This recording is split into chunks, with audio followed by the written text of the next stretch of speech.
आहेत त्यांच्या संदर्भातली आपण बातमी बघत होतो। तर मला संधी दिली तर त्याचं मी सोनं करेन असं गोपछडे यांनी म्हटलेलं आहे। भाजपकडून राज्यसभेचं तिकीट मिळाल्यानंतर गोपछडेंनी ही प्रतिक्रिया दिली आहे।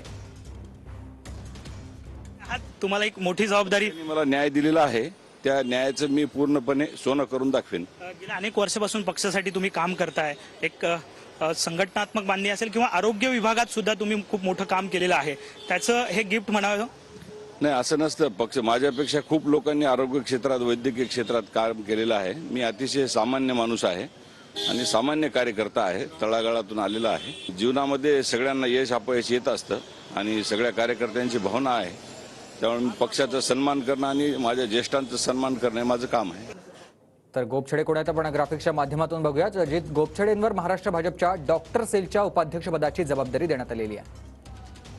अजित गोपछडे राष्ट्रीय स्वयंसेवक संघाच्या मुशीतून आलेले कार्यकर्ते आहेत। प्रमोद महाजन, गोपीनाथ मुंडे, नितीन गडकरींच्या संपर्कातून एबीव्हीपी मध्ये त्यांनी काम केलं आहे। नांदेडमध्ये लोकसभा आणि नांदेड तसंच नायगाव विधानसभेसाठी नेहमीच ते चर्चेत राहिले होते। अजित गोपछडे नेहमीच सामाजिक आणि शैक्षणिक कार्यात अग्रेसर राहिलेत। महाविद्यालयात असताना मार्चच्या चळवळीचे अजित गोपछडे यांच्याकडून नेतृत्व करण्यात आलं होतं।